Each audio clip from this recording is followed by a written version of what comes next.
Hello friends, आज अपन उज्जैन संभाग के बारे में देखेंगे कि उज्जैन संभाग में कितने ज़िले हैं और कोई सा एक ज़िला अपन पढ़ेंगे उज्जैन संभाग के बारे में। मैंने अपनी पिछली वीडियो में बताया था दोस्तों, अपने मध्य प्रदेश में 10 संभाग हैं और 52 ज़िले हैं, जिसमें से 10 संभाग में से मैं अपने एक संभाग उज्जैन जी को आज बताऊँगा उज्जैन के बारे में। उज्जैन में कितने ज़िले हैं और मुख्य मुख्य चीज़ें जो एग्जाम्स में आती हैं उनके बारे में मैं बताऊँगा उज्जैन ज़िले के बारे में। दोस्तों मैं आपको बता दूं, अपना उज्जैन है उसमें 7 जिले हैं। कितने जिले हैं? अपने उज्जैन में 7 जिले हैं दोस्तों। और मैं इन जिलों को आसानी से याद करने की एक ट्रिक बताऊंगा जिससे अपन जिलों को आसानी से याद रख सकेंगे। पहला है दोस्तों कोड। मैं बता रहा हूँ कोड। शनि मंदिर में आ, शनि मंदिर में आ, एक ये आसानी सी लाइन है, शनि मंदिर में आ, जिससे अपन उज्जैन संभाग के सारे जिलों को आसानी से याद रख सकेंगे। ठीक है, तो उज्जैन संभाग के सारे जिलों को याद रखने की कोड क्या है? शनि मंदिर में आ, शनि मंदिर में आ, जिससे सा से अपना शाहजहापुर आ जाता है, ना से अपना नीमच, और मा से मंदसौर, और द से देवास, और र से रतलाम, आ से आगर मालवा। दोस्तों आप लोगों को पता ही होगा, जो अपना उज्जैन है इसे अपन मंदिरों का नगर कहते हैं या महाकाल की नगरी, इसी नाम से तो इनको जानते हैं। तो अपना याद रखना इसको आसान होगा। मंदिर, उज्जैन मतलब मंदिर, और मंदिर मतलब यहाँ पर अधिक से अधिक मंदिर ही है, ज्यादा से ज्यादा, इसलिए इसको याद रखना आसान है। शनि मंदिर में आ, ये एक नॉर्मल सी लाइन है उज्जैन संभाग को याद रखने के लिए। शनि मंदिर में आ, तो मैंने बताया स से शाहजहापुर, ना से नीमच, म से मंदसौर, और द से देवास, र से रतलाम, आ से आगर मालवा, और उज्जैन में कुछ संभाग है। तो मैं अपने उज्जैन में 7 जिले हैं। उज्जैन संभाग में, अपने उज्जैन संभाग में 7 जिले हैं, जिसमें से आज अपन उज्जैन के बारे में पढ़ेंगे, उज्जैन जिले के बारे में पढ़ेंगे। दोस्तों उज्जैन का जो अपना उपनाम था, उज्जैनी, अवंतिका, मंदिरों की नगरी और महाकाल की नगरी। सबको पता है दोस्तों, महाकाल की नगरी उज्जैन को ही कहते हैं। उज्जैनी, अवंतिका, मंदिरों की नगरी भी पता था, बस ये 2 नाम थे जो नहीं पता रहे होंगे, उज्जैनी और अवंतिका। मंदिरों की नगरी, महाकाल की नगरी, ये सबको पता है बेसिक। दोस्तों भारत के 16 महाजनपदों में से एक अवंती की राजधानी रह चुका है अपना उज्जैन। जो अपने भारत में 16 महाजनपद है, उनमें से एक अवंती की राजधानी अपना उज्जैन रह चुका है। भारत में जो 16 महाजनपद है, उनमें से अवंती की राजधानी कौन रह चुका है? उज्जैन रह चुका है। सम्राट अशोक यही का राज्यपाल था। जो सम्राट अशोक था, मतलब सम्राट अशोक यही का राज्यपाल था, पहले था। जब वह सम्राट अशोक था, वह सम्राट बनने से पहले वो उज्जैन का राज्यपाल रह चुका है। अपने पिता के शासनकाल पर वह सम्राट अशोक जो थे, वह अपने पिता के शासनकाल पर राज्यपाल रह चुके हैं। कहाँ के? उज्जैन के राज्यपाल रह चुके हैं सम्राट अशोक।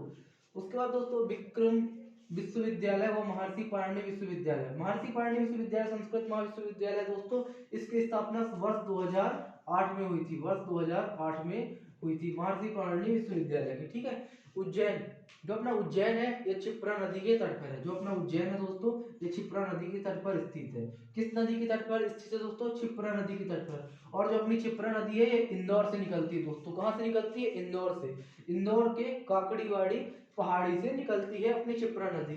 ठीक है, क्षिप्रा नदी अपनी इंदौर की काकड़ीवाड़ी पहाड़ी से निकलती है। उसको महाकालेश्वर मंदिर है, वह क्षिप्रा नदी के तट पर ही है। जो अपना महाकालेश्वर मंदिर है, महाकालेश्वर मंदिर वह क्षिप्रा नदी के तट पर ही है।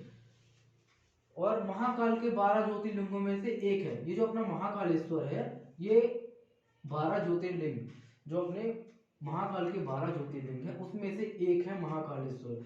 अपने मध्य प्रदेश में दोस्तों 12 ज्योतिर्लिंग के, जो अपना मध्य प्रदेश में है, उसमें 12 ज्योतिर्लिंग के 2 लिंग यहाँ पर है। पहला एक हो गया महाकालेश्वर, जो अपना उज्जैन में है। अपना महाकालेश्वर हो गया, जो अपने कहाँ है? उज्जैन में। और एक दूसरा हो गया ओमकालेश्वर। ओमकालेश्वर कहाँ पर है? तो अपना जो ओमकालेश्वर है वह खंडवा में है। खंडवा में है, खंडवा के जिले में है, खंडवा जिले में है मतलब। तो अपने दोस्तों महाकालेश्वर मंदिर है, जो वो क्षिप्रा नदी के तट पर है, और ये महाकालेश्वर के 12 ज्योतिर्लिंग में से एक है।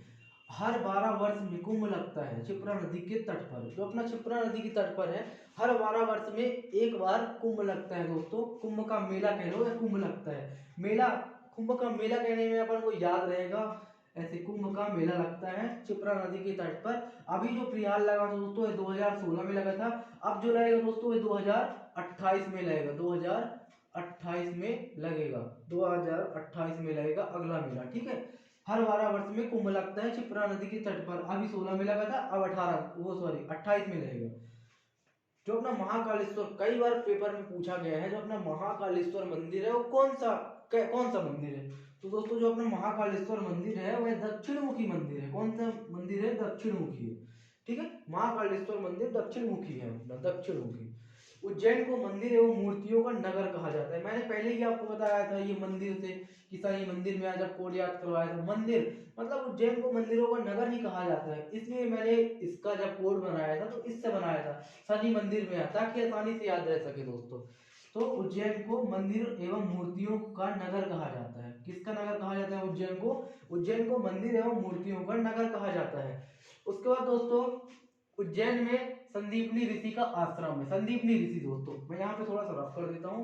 जो अपने उज्जैन है वहां पे किसका आश्रम है? संदीपनी ऋषि का।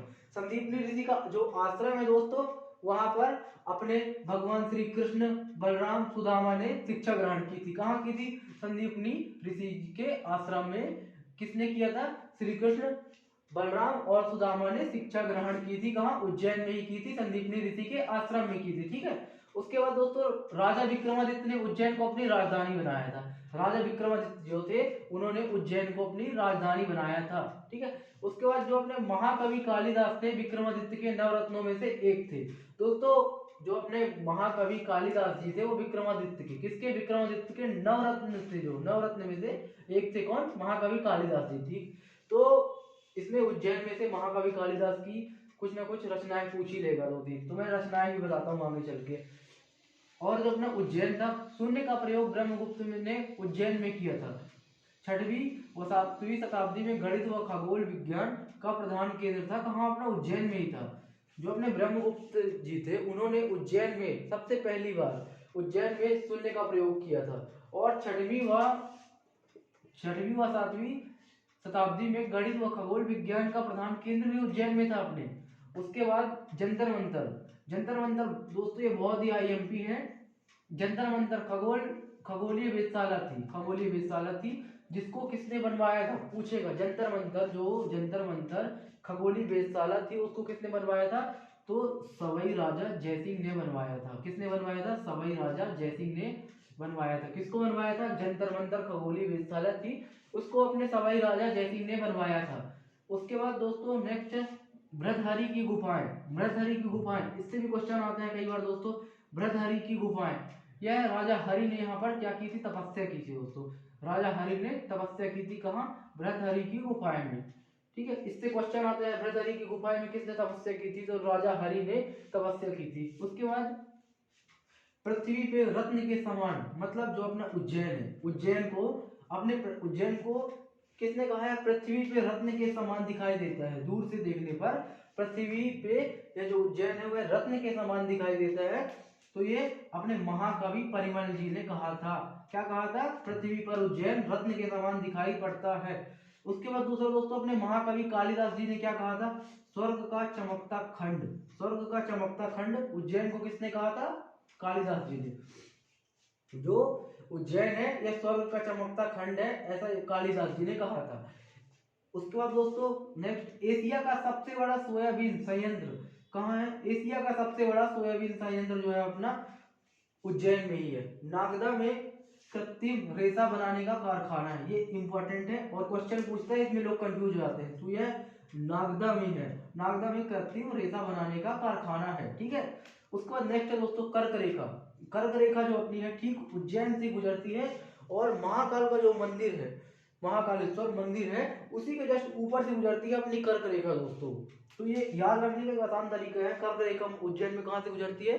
तो कर्क रेखा उज्जैन में अपने महाकाल के मंदिर के जस्ट ऊपर से गुजरती है। ठीक है, उसके बाद विश्व का एकमात्र स्थान उज्जैन, जहां पर सूर्य कब 21 जून को 90 डिग्री लंबवत होता है। जो विश्व का मतलब पूरे विश्व का एकमात्र स्थान जो उज्जैन है, यहाँ पर 21 जून को सूर्य 90 डिग्री लंबवत पर होता है। 21 जून को सूर्य 90 डिग्री लंबवत पर होता है।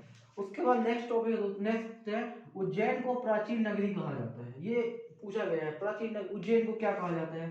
तो अपन मंदिर इसको कह सकते हैं, मंदिर व मूर्तियों का नगर भी कह सकते हैं, या प्राचीन नगरी भी कह सकते हैं। कालिदास की मैंने जो बताई थी यहाँ पर दोस्तों आप लोगों को, जो नवरत्नों में से एक थे, विक्रमादित्य के नवरत्नों में से एक थे कालिदास, उसकी 3 रचनाएं याद रख लो दोस्तों, ऋतुसंहारम, मेघदूतम, कुमार संभव और रघुवंशम, ये 4 हैं, इनको याद रख लेना दोस्तों। इनमें से एक ये पूछ सकता है उज्जैन में से कि कालिदास की रचनाएं कौन कौन सी थी, तो ऋतुसंहारम ये याद रह सकती है, मेघदूतम ये भी याद रह सकती है, कुमार संभवम ये भी याद रह सकती है। दोस्तों मैंने आज अपने मध्य प्रदेश के 10 संभाग में से उज्जैन संभाग के बारे में बताया, जिसमें से उज्जैन संभाग में अपन ने सिर्फ उज्जैन के बारे में ही पढ़ा है दोस्तों। उज्जैन में क्या है, क्योंकि जो अपने संभाग में 7 जिले हैं जिसमें से एक उज्जैन था, वह थोड़ा बड़ा था, और जब अपने ये छोटे छोटे जिले बचे हैं शाजापुर, नीमच, मंदसौर, देवास, रतलाम, आगर मालवा। दोस्तों मैं ये 6 जिलों के बारे में अपने नेक्स्ट वीडियो में बताऊंगा। इनके बारे में जो इंपॉर्टेंट डाटा है जो पेपर में आता है उसके बारे में अपने नेक्स्ट वीडियो में बनाऊंगा, सारे जिलों के बारे में एक साथ, शाजापुर, नीमच, मंदसौर, देवास, रतलाम, आगर मालवा, इनके बारे में अपने नेक्स्ट वीडियो में बताऊंगा दोस्तों। उज्जैन जिले के बारे में जितनी इंपॉर्टेंट चीजें थी मैंने इस वीडियो के माध्यम से आपको बता दी। थैंक यू मेरे वीडियो को